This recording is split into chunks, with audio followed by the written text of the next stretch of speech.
Top of the morning, the afternoon, and the evening to you, whomever you may be, wherever you may be watching, looking, or listening.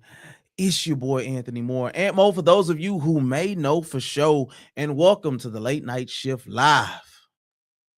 Man, I got a couple questions for you before we get into it.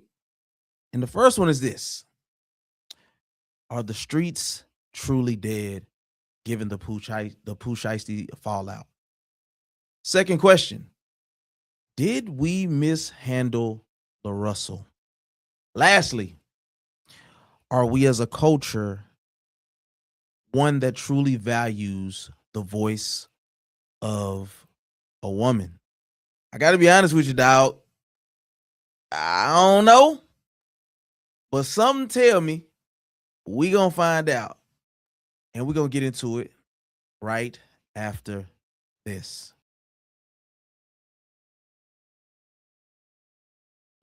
Squee bop, dee dop, she dop, ooh. Yeah, watch the duty. We got the late night shift live. Yeah, it's the late night shift live. It's the late night shift live. Yeah. And now for your host, the incomparable Anthony Moore.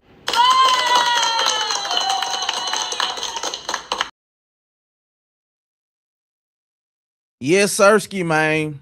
Welcome to another episode and edition of the Late Night Shift Live. Now, if you are a first-time watcher or listener, you come on back round now. You hear you show them boys how you do it up in Harlem there, boy. And if you are a part of my faithful few, my community, the Brain Trust, I love you from the bottom of my corazon. Now, as you may have seen, we had Brandy, we had LaRussell, and we had Pooh Shiesty on the front of the cover. Now, things have been swirling for a week or two, considering where you get your information from and who you actually are. Do you care about these things? But I truly believe there are things that need to be talked about. Now, as I said before, I am your host, Anthony Moore, and for those of you who know for sure, and welcome to the Late Night Shift Live. This is a show dedicated to shifting the culture's perspective with unadulterated truth and a little bit of grace, one story at a time. We are not salacious or gossipy in nature. So the goal is to keep it real. That is real relevant, real player, and real live. Now, before we get into it, we got a comment in the building. We got Dion who said, yo, I would join if it was a panel. We ain't got no panels now. I ain't gonna lie to you. And Ms. Reese said, hey, how you doing? One of my faithful few. Now, I want to get into it by first addressing Brandy Norwood. So for those of you who may have been living under a rock, let me briefly fill you in.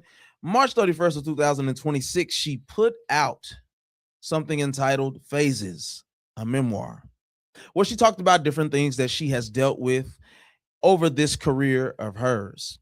For all of us who may know, Brandy was introduced very early on the scene, having a magnificent voice, going on to be an actor, etc., and then later being a mother. So she talks about a lot of things within this memoir, one of them being her struggles with bulimia, the other, a fatal car accident in 2006. And lastly, the part that I would like to get into is her relationship with Wanye Morris, one of the singers from Boyz II Men.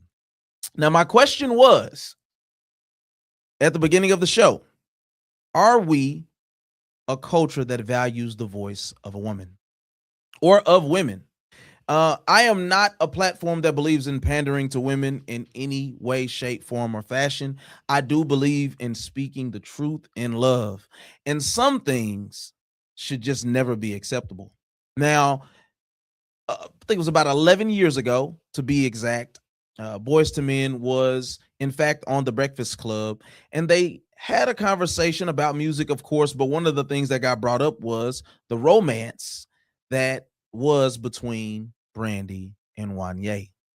Now, just do the math, 11 years ago, Brandy was not an adolescent, but at the same time, if you date back to when they talked about these things, they got into some things that I considered unacceptable. I asked that question at the beginning of the show because Brandy faced a lot of backlash for the things that she detailed in her memoir. We as Black people love to pick and choose when we like to take issue with what people say, the truths that they tell, and question if they're even ever truths at all. And so, as I looked at this, I just felt like the backlash that was given to Brandy, and to women a lot of times in particular, for telling their truth, or talking about the industry from their perspective, their struggles and how they maneuver through it. They are name called a lot of the times, ridiculed, said to be complicit in a lot of things. I would be honest in saying that I don't believe that first of all, that Brandy was actually valued for what she said.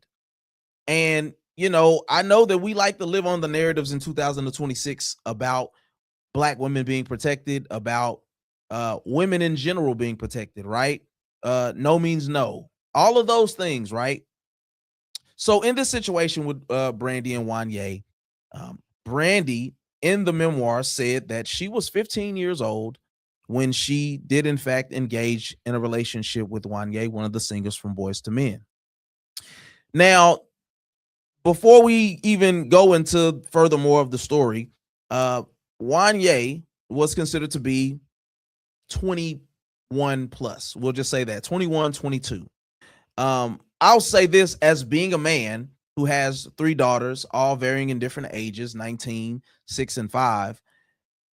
You could never convince me that it is okay ever in life for my daughter at 15 to date someone 18, let alone 20 plus years old. I think the idea of trying to put something out there that it is okay because you're in the industry to quote unquote explore, do different things like that is a very dangerous game to play. Once again, having 3 kids, having 3 girls, I don't think that this in any capacity should ever be acceptable. To believe that that is considered. Now, I understand in other cultures too, as an aside, quinceañera is an age in Hispanic culture where you are considered to be a woman. It is your being birthed or coming into the age of being a woman.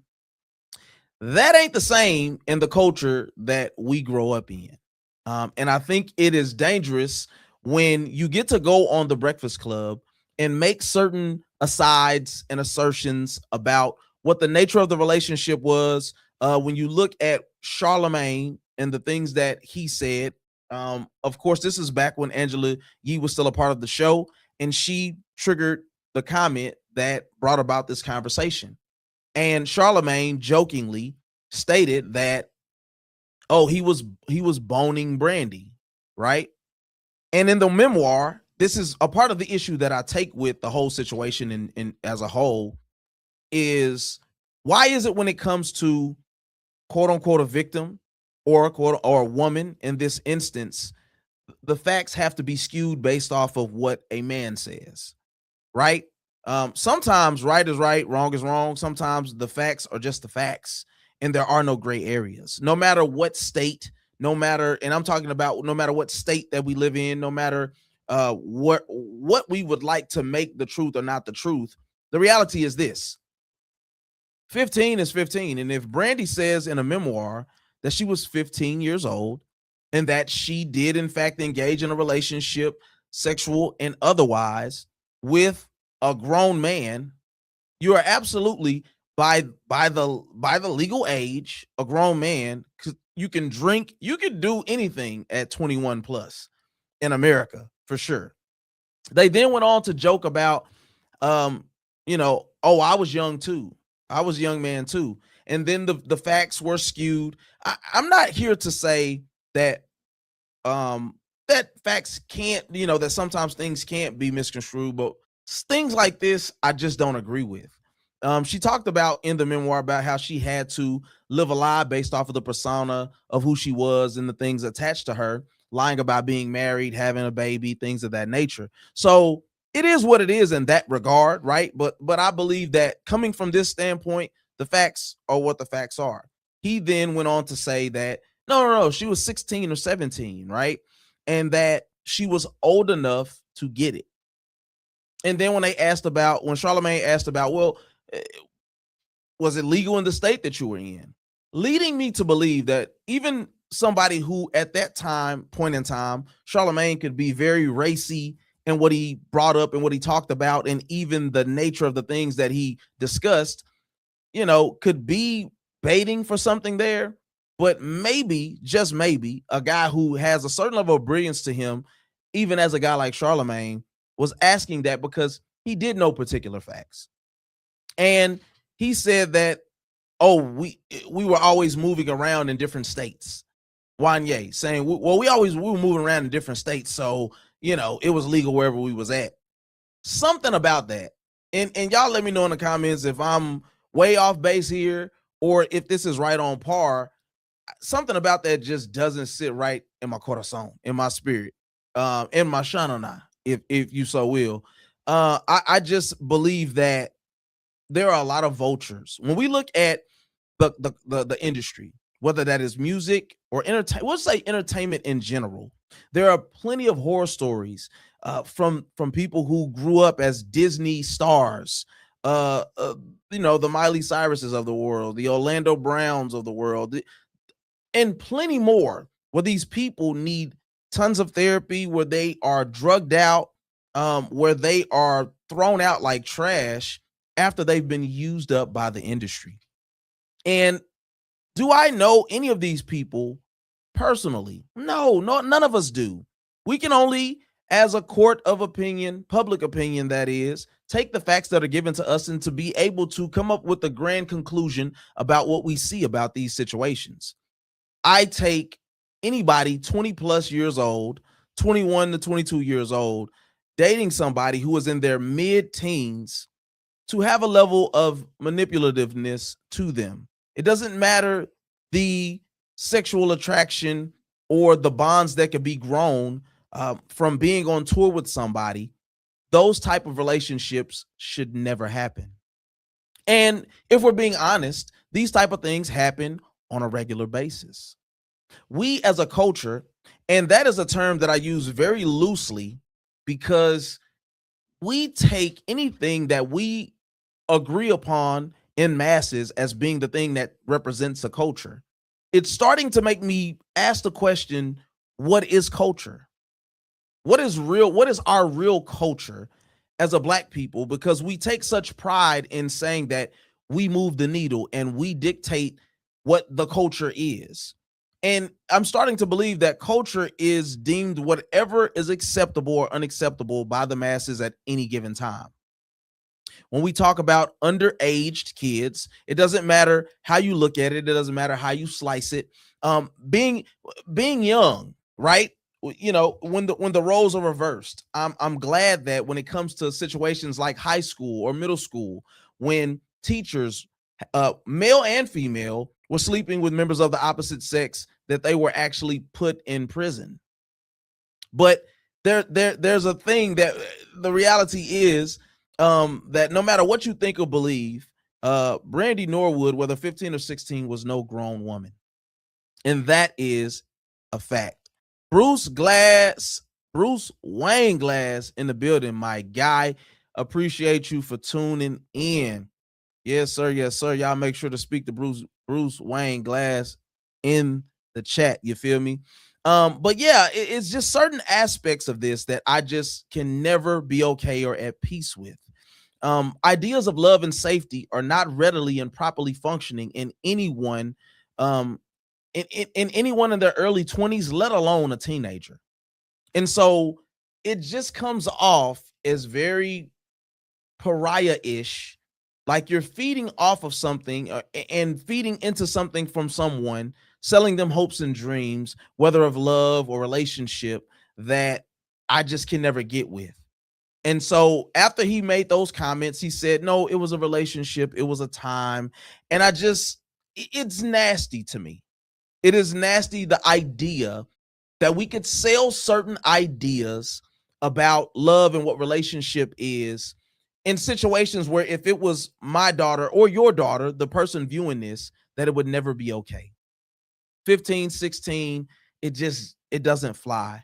We've had people, athletes, that have had far less age gaps, um, and went to prison for engaging in such activities where assertions were made. And not every time that those things happen, they were true. There are plenty of people who have been wrongfully accused of having unnatural or inappropriate relationships with people younger than them that have went to prison falsely. My issue is that we look at people through the lens of what we condone based off of what they've meant to us or what they've contributed to our lives. We condone things based off of affections or adorations that we have for people. For example, Let It Snow, one of the greatest holiday Christmas songs ever, performed by Boyz II Men and Brian McKnight. Those type of things draw us in and blur the lines between what's acceptable and not acceptable because it makes us produce a feeling that we feel familiar with. Bended knee, end of the road. Those type of things, unfortunately, and the reality is those type of things can make us view people in a light where we push other people off to the side. Boyz II Men has forever been relevant in all of our lives for an extended period of time, over 20 years. And let's not forget the anthem to mothers, Mama.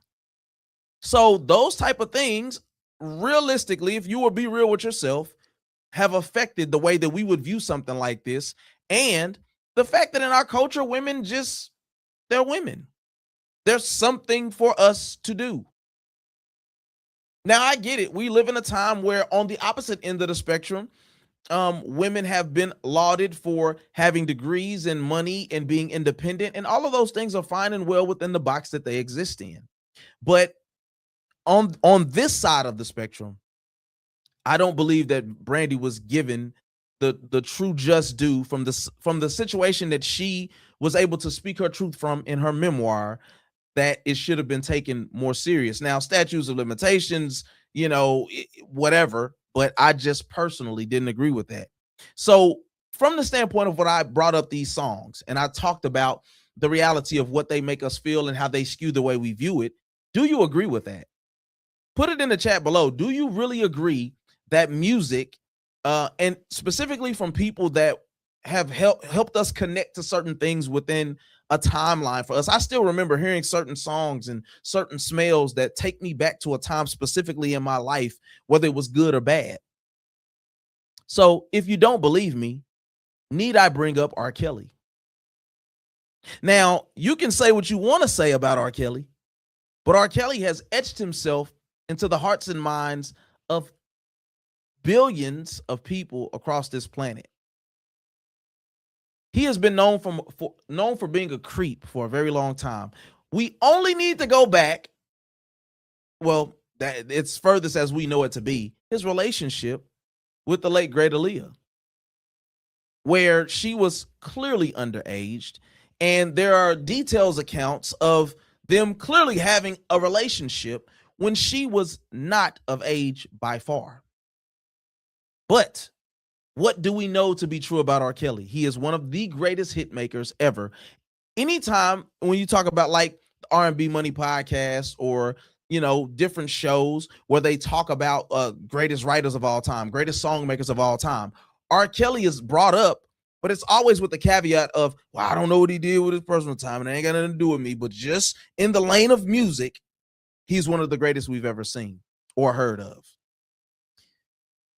What is the thing that makes us feel so fondly about him, despite the issues that we would have within ourselves and our own moral compass about who he is? Ignition, the remix to Ignition, Trapped in the Closet, 12 Play. And the list goes on and on and on. Music has always touched our soul in a way that blurs the lines. Now, I won't belabor the point on this. We got plenty of show to go to, and I will move on to Pooh Shiesty, but I'll end the Brandy topic with this. Whether you like it or not, Brandy Norwood spoke her truth, and she was, in fact, a victim.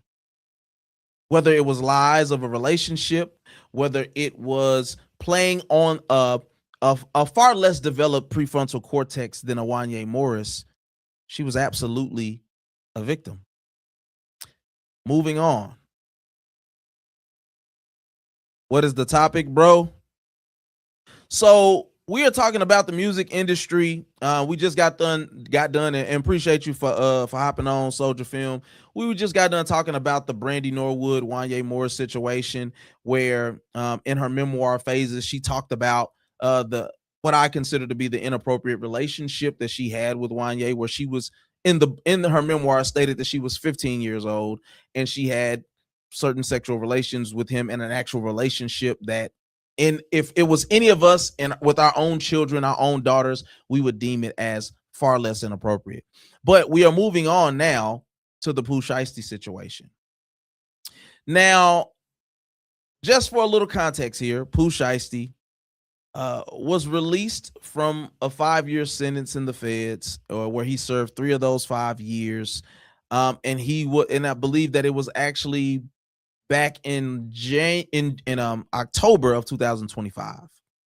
Now, the alleged situation that has got him back into custody of the federal government was a situation with him and the owner of 1017 Records, Gucci Mane, where it is alleged that Gucci Mane was robbed and kidnapped by Pooh Shiesty and 7 other individuals, including Big 30, which is a longtime friend and music maker of Pooh Shiesty.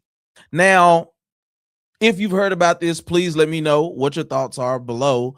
But all of this situation, and not to go into grave detail, because if anybody who seen Pooh Shiesty on this thumbnail and actually knows anything about hip hop or the music industry, you would know certain facts about this. But it did, in fact, allegedly happen January 10th, where there was a situation where Pooh Shiesty wanted out of his contract. He had issues with what was going on. Now, just as an aside, I've done plenty of research as well on this situation, as far as the lawyer of Big 30 did an interview with Vlad TV. I watched Pooh Shiesty talk with Wallow and Gilly on their platform, and I actually do. Let me upload a few things because I do want you guys to see what it is that I actually saw, and I want to make sure that it's actually there too. Because now I know my phone would try to play with me. Hold on, y'all. I don't think I downloaded it, but give me a second. I do have it in my text message. That's what I need to do. I'm going to send it to myself, and then I'm going to let you guys be the deciding factor of what you guys think about this ultimately. So I'm going to share this to my phone. I'm going to let you guys watch this, and then we will go from there. All right, I'm going to share my screen, so give me 2.5 seconds. Appreciate y'all for tuning in, showing your patience. I'm going to share my screen, and we're going to go from there. All right, hold on. Stream. All right. And this is a question that Wallow asked Pooh Shiesty about what he had experienced and what was his thought process. All right, here we go.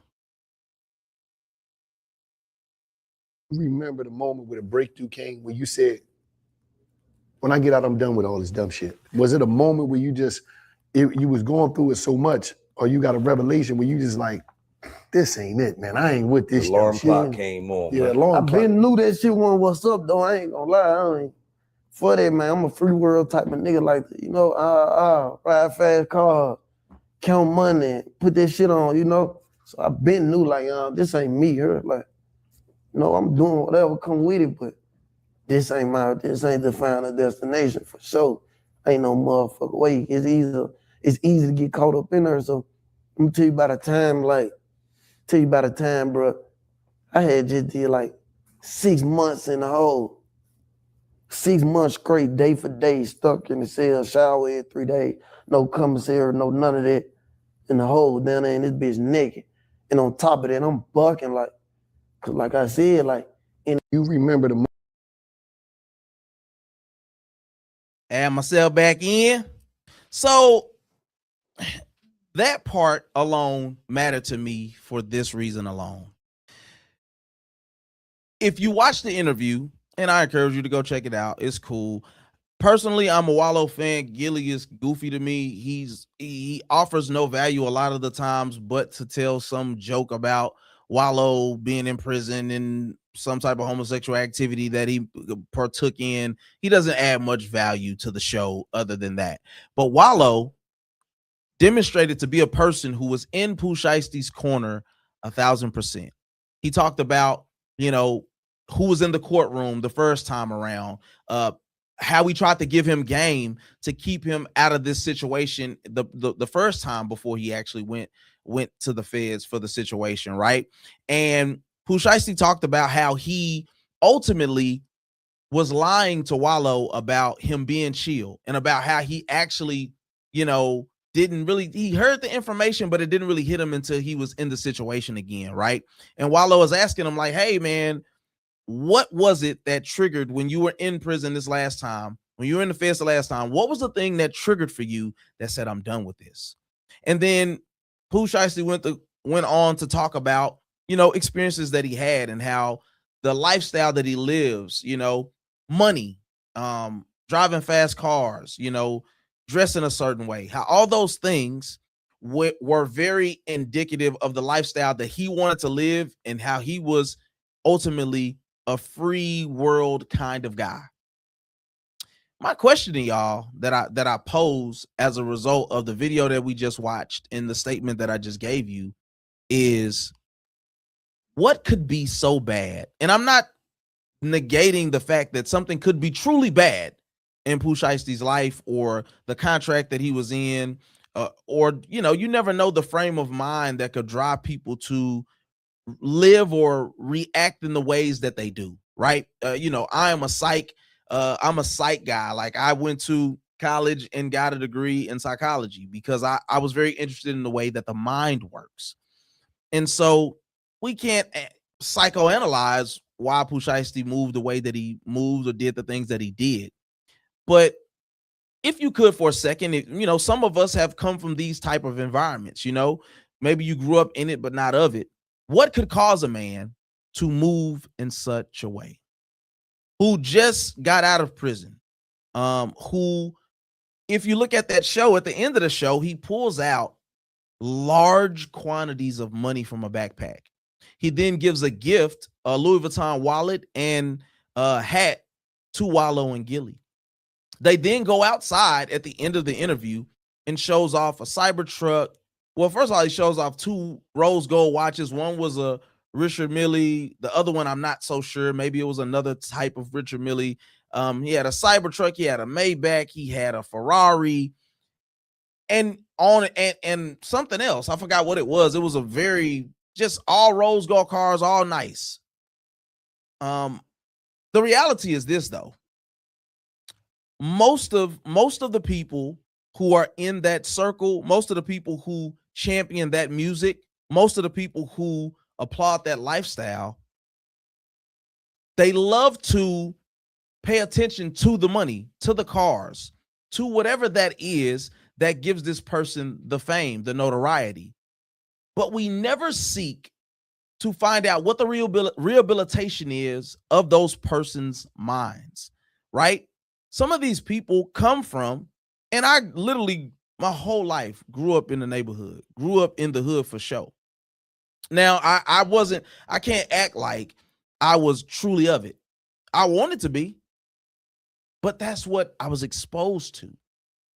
There was always the saying of the angel on your left shoulder and the devil on the right. There was always this aura or this appeal to the idea of being from that street element. What made a man who had already experienced, he talked about having 6 months in the hole and, I'm still barking, because it's this idea of having something that you have to uphold, right? Being in prison, but still saying, I'm not going to lay down for the guards or nobody, right? Everybody at the end of the day, at your core, you're a man or you're a woman. So there are ethics to however you move, even street ethics.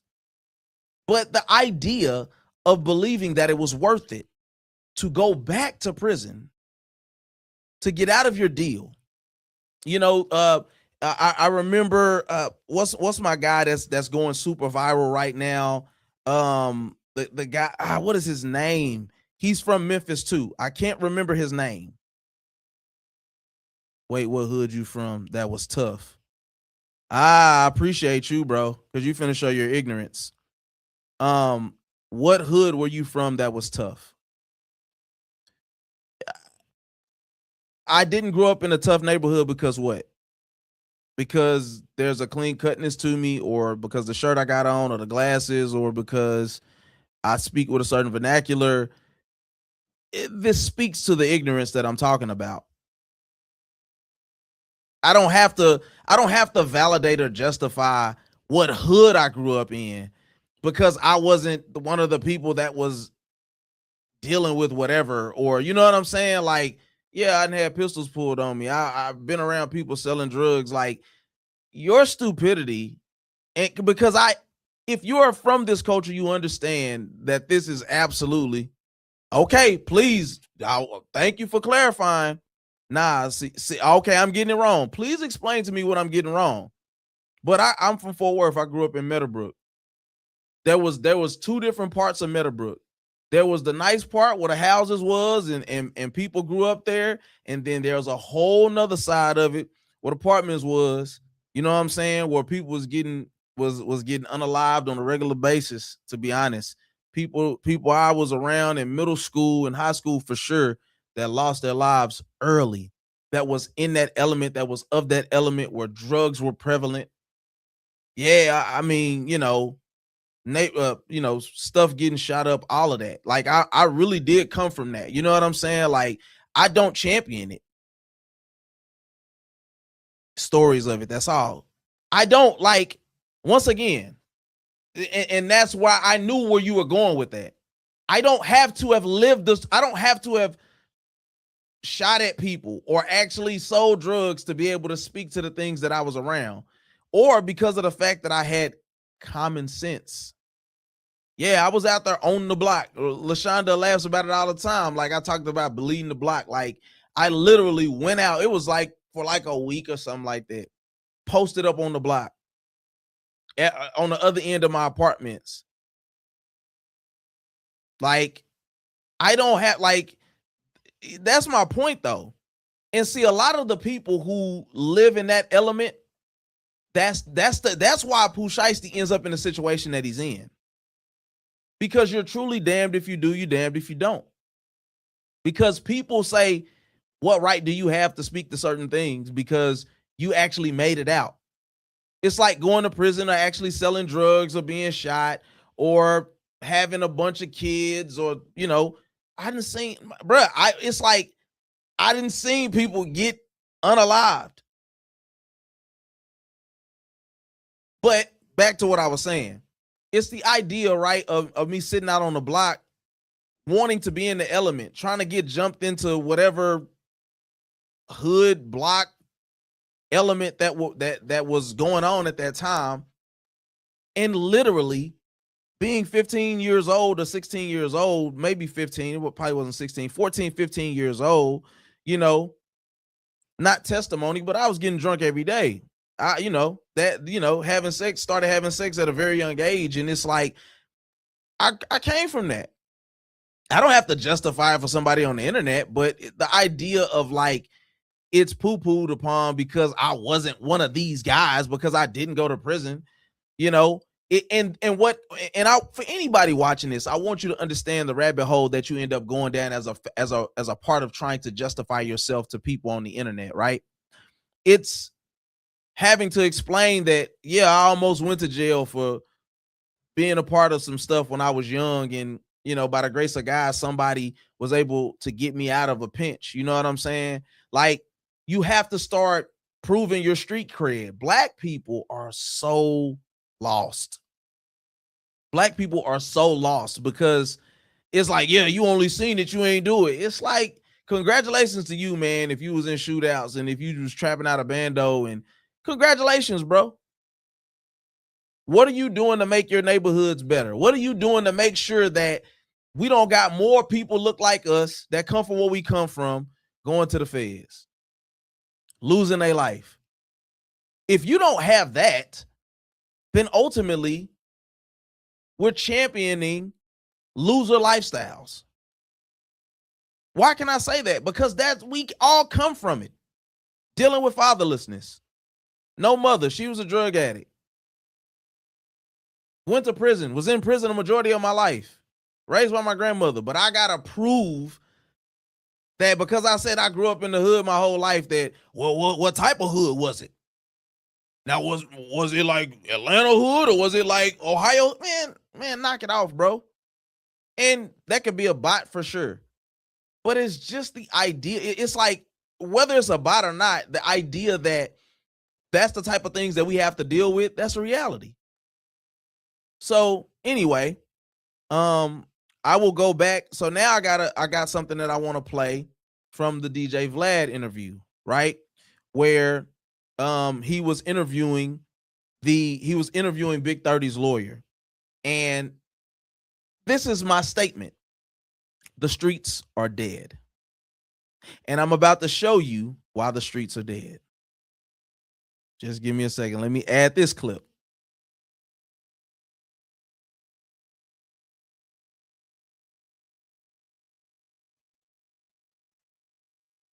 All right, here we go. Well, we from won't do that. For real. This East Carolina zone said, well, niggas I fuck with my crew won't do that. We won't snitch on niggas. We stand down for ourselves. Like, if I gotta go, I'm gonna go. I done went before. I don't want to snitch on nigga to save my nobody's life, not even my own. I die. He says that on camera. He says he would never snitch, not even against his own enemies. He'd rather die than snitch. So now, when this paperwork has gotten released, and there seems to be some indications of Gucci Mane cooperating, like there's videos of people in prison throwing out their Gucci Mane book, because now they consider him a snitch and everything else like that. And I mean, if you think about it, like Gucci is one of the main. No snitch on nigga. Well, we from won't do that. For real. This East Carolina zone said, well, niggas I fuck with my crew won't do that. We won't snitch on niggas. We stand down for ourselves. Like, if I gotta go, I'm gonna go. I done went before. I don't want to snitch on nigga to save my nobody's life, not even my own. I die.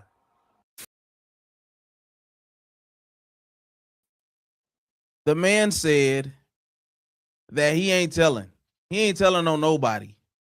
And he would rather die, or he would rather not live anymore than to tell. This is the foolishness that we come from, right? Where we have to prove ourselves to people, or we live by this code, right? And I have some other thoughts on this, but I'm gonna tell you another reason, another thing that made me realize that the streets were gone, that the streets were no more.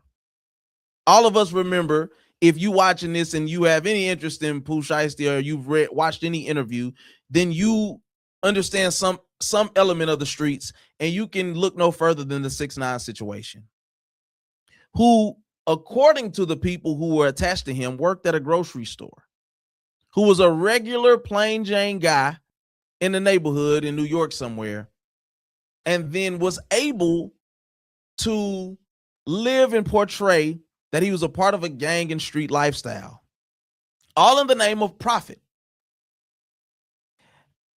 And then the tables turned.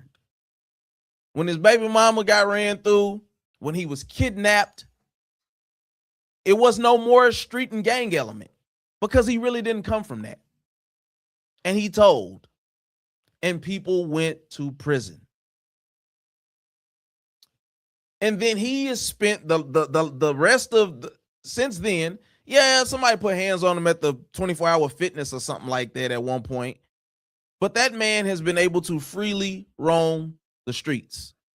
If we look at a guy like Charleston White, where he has said he's an untouchable guy. He didn't disrespected so many people, and it's true in the name of entertainment, but there was this thing that people made seem like if you were truly of a street element, it didn't matter if you went to jail. But the two main things that have protected a 6ix9ine and a Charleston White, the internet's uncle, who I would love to interview, by the way, basically, they can say what they want to say, but the reality is nobody really wants to go to jail for putting their hands on those people. Nobody, to most people's belief, can talk that freely and be that aggressive and not be from that type of element and go untouched. That's the truth. The streets are deceased. Because ultimately, the guys in blue, they are going to protect those guys. And if it really mattered to make a statement or prove something, then guys like Charleston White, men like Charleston White and 6ix9ine wouldn't exist. They just wouldn't. And I'm not saying that I champion that, because I don't. I'm just saying it's a good thing.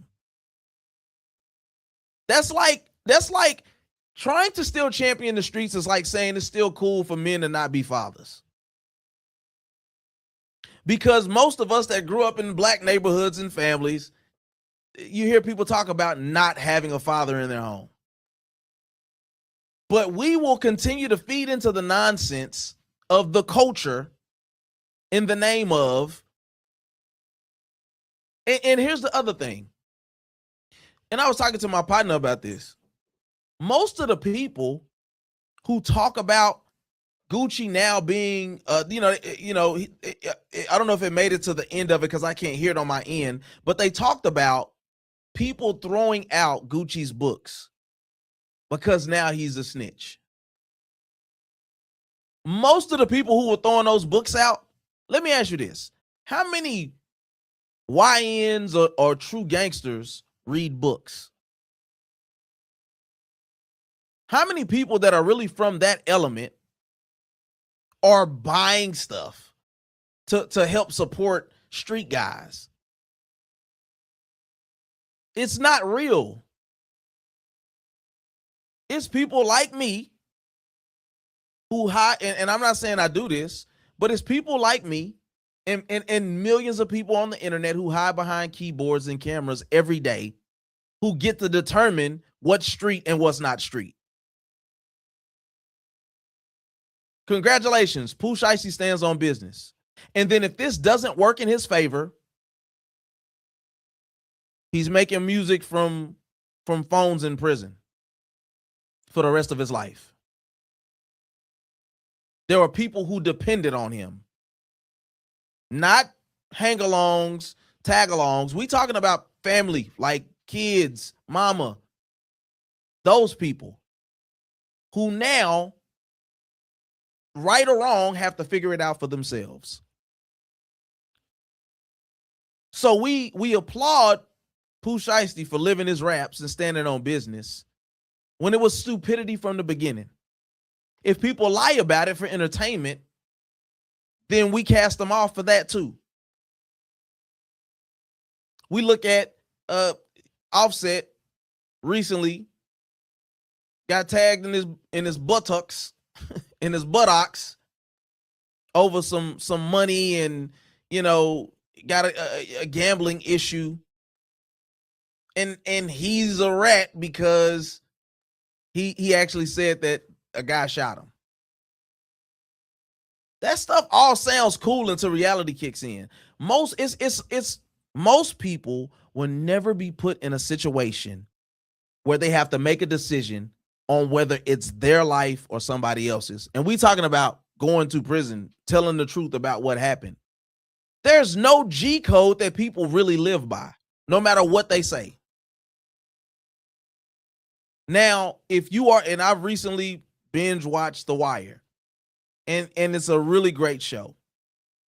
But the reality is, shows like that and cap rap, where people talk about living lifestyles that they haven't lived since, it perpetuates this drill culture and stupidity that we see to this day.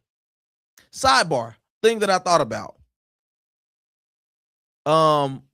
Slime, which Young Thug or Thug, Pooh Shiesty, and what's my boy from Chicago? Please do not play this boy. Please do not play the little boy in the club because we do not listen to rats. I forgot his name, but him. All of these guys all went on Wallow show, Gilly show, and all ended up going to prison. Literally. So another question that I have is there any real getting through to these guys? Is there any real getting through to the Pooh Shiesties of the world? Because most people don't want to deal with them. So I could applaud Wallow for really showing up and standing by these guys and really trying to teach them something that he didn't. But I don't know if there's something that can really be done about this.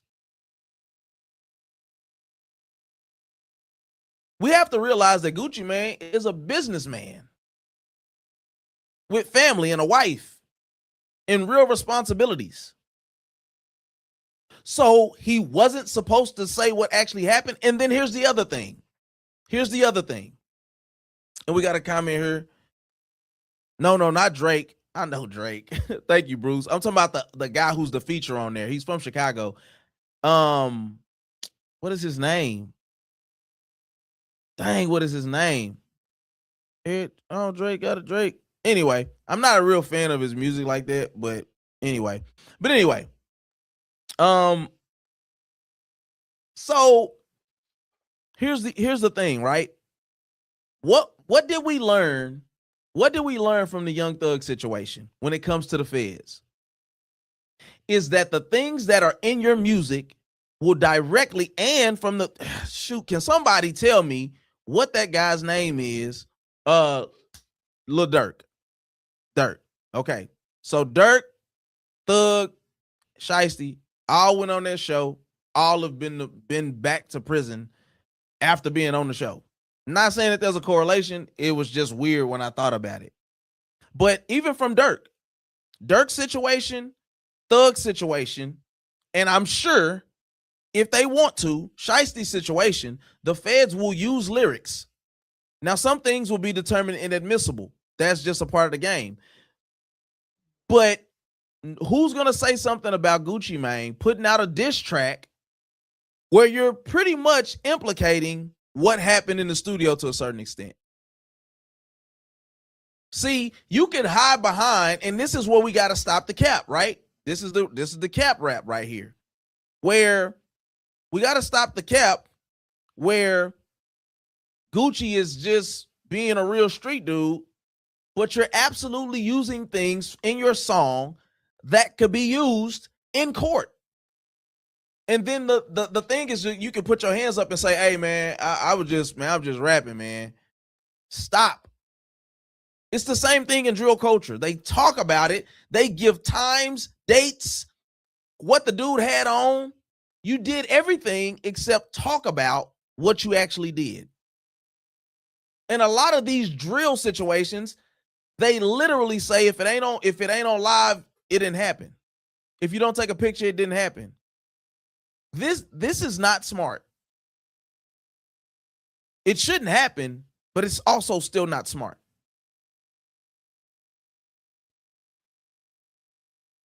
As a black man and a culture, we are not allowed to progress. That is my thought process.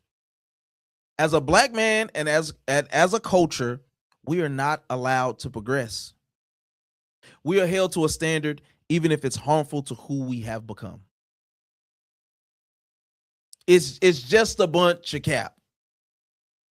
People can only you never can redo a first impression. If when you first met me, I was this type of person, 9.5 times out of 10, 9.99 times out of 10, that is who people are going to remember you as. You damned if you do, you damned if you don't. My other question is, should there be grace for a Pooh Shiesty? A considerably younger guy who has maneuvered through this industry, seen a lot of success, but has found it very hard to escape what he's come from. Is there grace for him? Because the courts aren't going to show grace. It just ain't gonna happen. You got prior situations from your past that put you in there that are centered around this type of element. But he supposed to stand on business. This, you know what movie came to my mind when I thought about this situation? Straight Outta Compton. There are stories that are floated around about rappers going into CEOs and big wigs offices in the 80s and 90s to get out of their contracts, where they smashed up stuff in the office, where they threatened the life of the executives, and it worked. But this ain't Ice Cube in the 90s. This ain't Willie D from the Ghetto Boys, who talked about how he went in there and did the same thing. And yeah, he got out of his contract, but he also got blackballed. These days, you are going to prison. Because let's be very clear here. The most feared man in America is still and always will be a white man. It is what it is, kinfolk. It is what it is. So I would like to think that there is room for us to progress and to get better and to move differently and to think differently and to live differently and to be around for our kids. And does this speak for the masses? No. There are tons more black men who are living in a way that is honorable to society. But we are just privy to the ones like this situation. We applaud those who handle business matters in street ways, even if we ain't the ones that are on the receiving end of the damage. Hey man, at least you stood on business. But at what cost? Men have to go back to being real stand-up men again. And it's unfortunate that this is what we experience. This is our norm. This is why we can't walk into certain stores. We are considered soft if we don't put our hands on people or put our lives and our families' well-being in jeopardy for standing on business. The other truth of this is, I do believe that Shiesty believed that Gucci still live by that code. But the problem is, you wasn't the only person in that office. There's people in there that have never been in that situation before, and thanks to what's going to happen to you, possibly, allegedly what happened, they will never be in that situation again. We go into these situations and prove what people think about us to be true. Let's not ever forget that the ski mask was termed the Shiesty for a reason. The worst thing that we could have ever did was shame people for not living their raps. Now these boys feel like they got to prove it to be true. Where we from, gangsters and villains were always rooted for and supported because of what they represented in our communities. You give a little mama, you give a little money to the grandma that need medicine. You put a couple dollars in the kid's pocket. What gangsters represented back in the day, though, even though it was still a bad element, it wasn't dudes with too skinny jeans on, big shirts with Dracos in their pants. There was order. Dudes wore suits. They were respectable. They had front businesses. I'm not saying that it was okay. I'm just saying that what it represented was something vastly different, at least in appearance, than what we see today.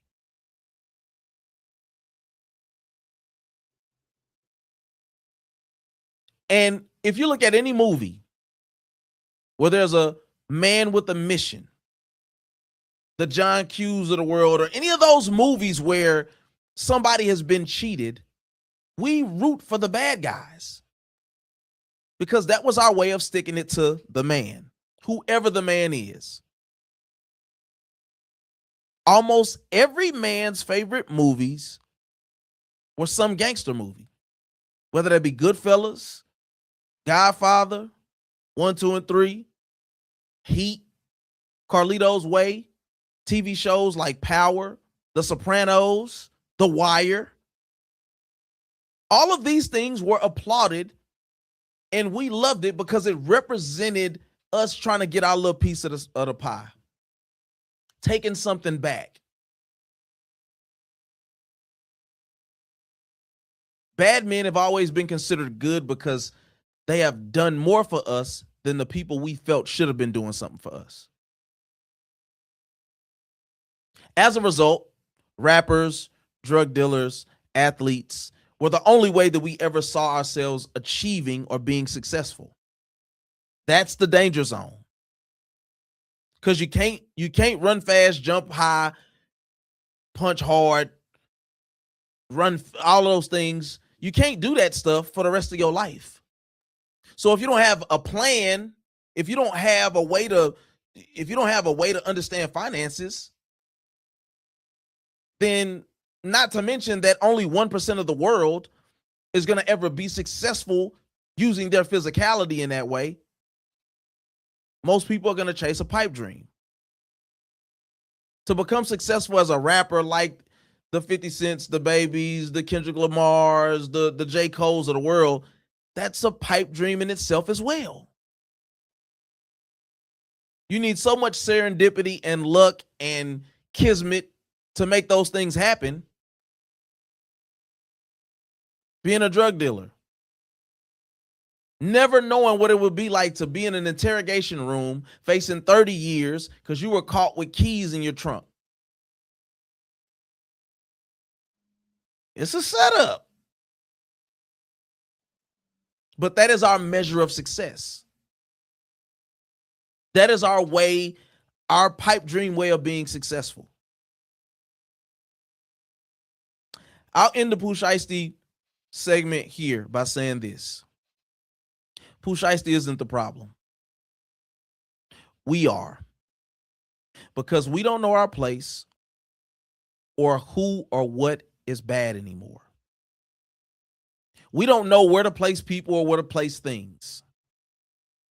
So as a result, we live in limbo based off of what is acceptable or unacceptable to us, based off of what we can get. Now, lastly, the biggest picture on this thumbnail, LaRussell, who recently removed himself from social media, rightfully or wrongfully so, came out with a song not that long ago called Heaven Sent. And the clip that he put out was him, the small portion of the song actually, where he demonstrated the people that are considered heaven sent. Whether that be Adolf Hitler, Donald Trump, or Epstein. He said even they were heaven sent. Now, we all know what President Donald Trump means to this era, the wars, all of those things. But then when you start going and looking at people who can demonize and consider somebody like Adolf Hitler, who he was and who he portrayed himself to be, or even an Epstein, the point that he was making, not to speak for LaRussell, he can speak for himself, was not to say that these were great people. He was stating that God made them all the same as he made you. Who may lie to their wife, cheat on their wife, cheat on their taxes, show up to work late every day. I'm not saying that these things are on an equal scale. I'm just saying, he's saying we all come from the same maker. Now, you don't have to like it, but That's what he was saying. Now, just to date back a little bit, LaRussell's downhill trajectory, so to speak, in the public eye at least, started with his remarks from talking about Lil Wayne, where he basically said that Lil Wayne didn't have music that was of depth and that he was talking a bunch of BS, essentially. Now, he did state that he thought Lil Wayne was a genius and that he actually loved his music and that Lil Wayne played a humongous part of his desire to be a rapper and to do the things that he actually does do even to this day.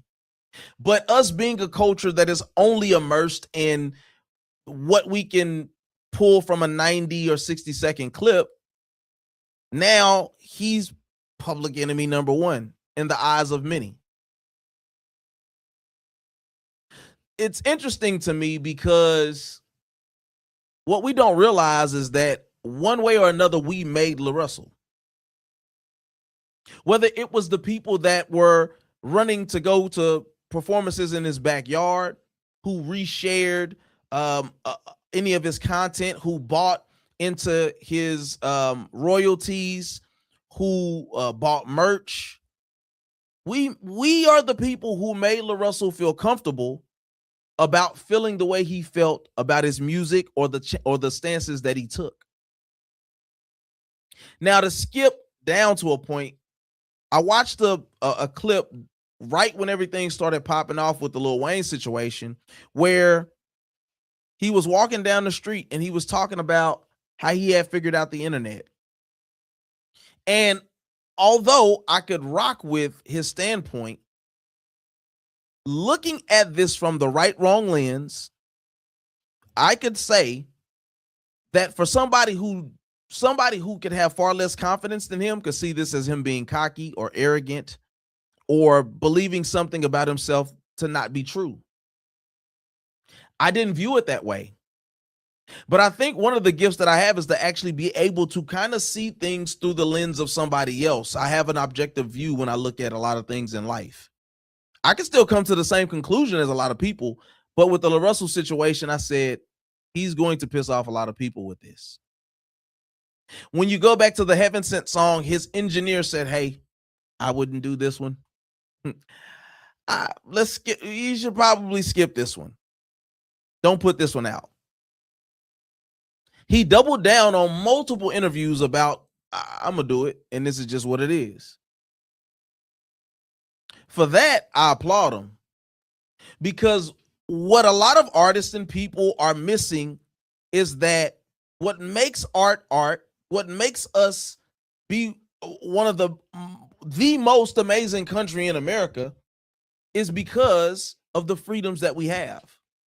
And because there's an ability to speak our truth just as it is. I've heard a few people say it. You can't go to these other countries and speak your truth. There's some things that come attached to that. And over here, of course, there are some repercussions for the things that we say and do. It may come in the form of shadow banning. It may come in the form of demonetization. But it's repercussions nonetheless. The other thing is, man, we are good with people in general as long as they agree with us. When you look at the LaRussell situation, when he's dancing around and smiling and, you know, making that music that's from the Bay that he's made us love and gravitate to him, everything was cool. But, and the fact that he was independent, not even in quotes, he was legit independent. But let him turn down a guy like Jay-Z and then say, hey, all right, we can reconvene, but this is what I want, and let me talk to Jay. Let me talk to Jay-Z. And when he does, and then he brags about getting an interview from him and talking to him for hours and catching it on film and all of those things, now he's viewed quite differently. The other thing is we don't like people with confidence. LaRussell, if he's nothing else, is a confident man. who stands on what he stands on. He believes what he believes. He knows who he is. We are so readily drawn to people who have a comeback story, who are building up to something. But most of those people, when they reach their apex, the hero turns villain. And LaRussell is no different. LaRussell is no different than any person that was that came from the bottom, that needed this redemptive story and had this meteoric climb that has now turned into him removing himself from social media, which I still didn't see coming because half of the stuff on social media ain't real no way. We've made it a reality, but it's not our objective reality. Are you familiar with LaRussell? Let me know below. Are you familiar with him? Do you agree with him taking himself off of social media? Do you believe that the outrage that they gave him was justified? The other thing that I came to the conclusion of is we love people until we know that they are truly doing better than us, especially financially.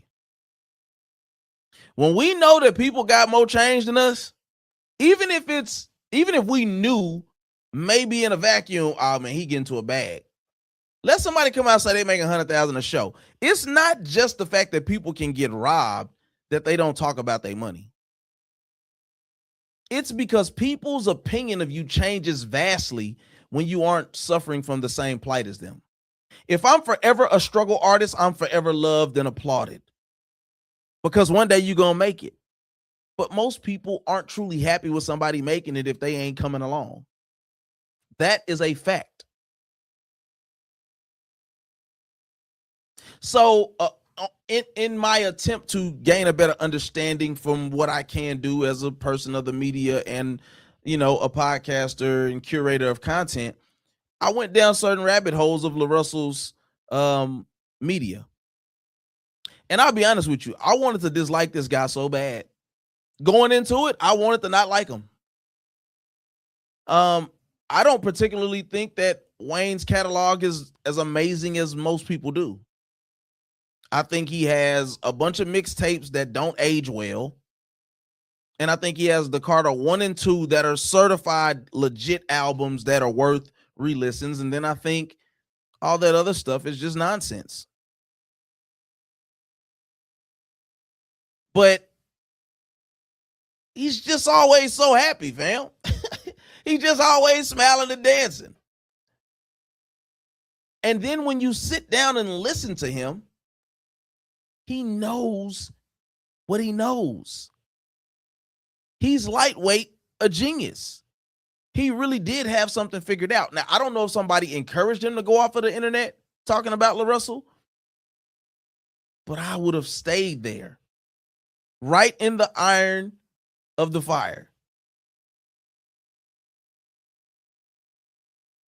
He was so convinced when they asked him, did he regret saying certain things? Did he regret, putting a song out? He literally always said no. It doesn't make sense to me that he would absolutely remove himself from social media after taking the stance that he took.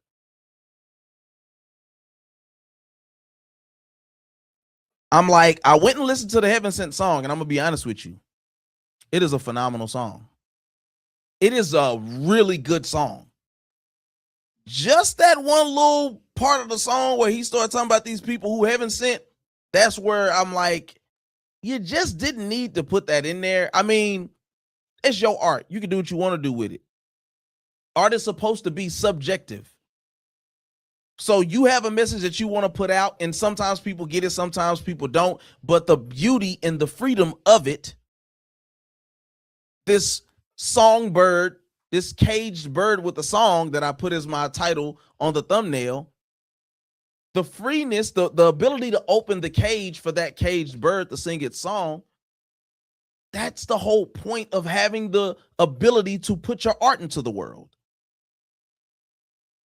We have gone and then told people time and time again, in a country that's built on freedoms, within boundaries, but freedoms to speak our minds, to put our art out, to have a voice, to be heard, and for it to be interpreted with whatever lens that you want to, but you can't redefine what my truth is. You can't redefine how I speak about how I view life. We have absolutely done that time and time again. Cancel culture. Everything is always surrounded around some culture. You can't cancel nobody. I think in a country such as this, you shouldn't even have the ability to. You should support people if you want to. You should not support them if you don't. And if they are truly committing egregious and heinous crimes, then they should absolutely be dealt with the way that they do according to the law. But cancel culture should not exist, because you don't have to be right to improperly peg somebody wrongly or to cancel them. And that's what we so readily do in today's culture. I watched him perform at the Tiny Desk. Beautiful performance. Amazing performance. Interviews were almost impeccable. Spotless. Just amazing. He's a great guy. And a father to boot.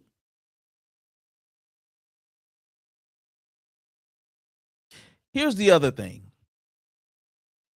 You don't have to like this. It's fine. I don't expect you to.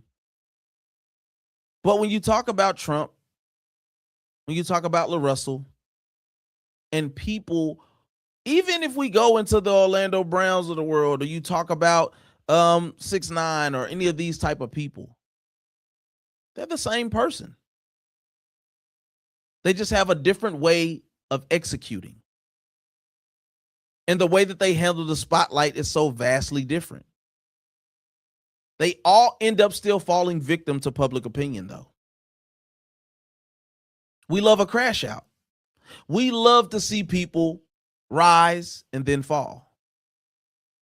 To see people reach the highest height and then end up back with all of us.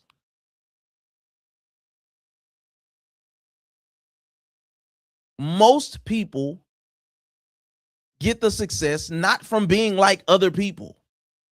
Although success leaves clues, we're talking about rising to the highest offices and positions and platforms in the world.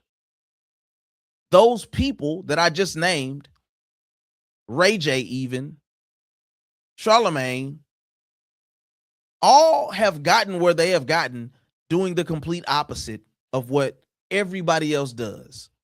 Getting up and punching a regular clock every day. Showing up late, being inconsistent. All of these things, all of these people have been able to skip the line, so to speak, and become darling in you and I's eyes because they break against whatever the matrix is.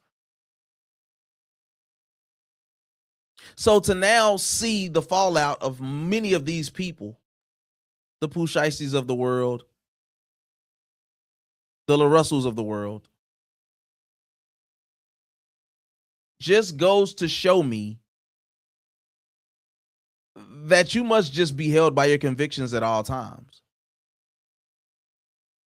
Don't live in fear of what anybody thinks, because most people are too cowardice to say what they feel anyway and stand on it. So whether that's talking about women not truly being valued or held safely in high regards, like a Brandy Norwood situation, or a Pooh Shiesty being a victim of his circumstance and situations, or LaRussell being truly innovative and creative and different, bucking the system of the industry, being successful without it. Every dog still has his day. But after all, what do I know? Any thoughts, comments, questions before we move on? Listen, At the end of the day, we got one life to live on this side of the cross. Me or you, anybody watching this has no time to waste worrying about what public opinion thinks. If there's something that isn't egregious, that isn't disrespectful, truly in nature, that doesn't harm women and children, we should find a way to do more of that to put our hands to. I am your host, Anthony Moore. This is the Late Night Shift Live, where I hope at least one person's perspective was shifted. I am here weekly at the Mind of a Man Network, and I encourage you to like, to truly comment and subscribe what you think and how you feel about what any of these topics may be. I don't need you to like me or love me. I just need you to be held by what you feel God has convicted you to speak on. As I end every show, and until next time, life is hard enough, so please don't just live. Live elevated and be exceptional. Until next time, I love you. I do. May the Lord keep you. I pray he will. And I'll see you on the other side. Until next time. Peace.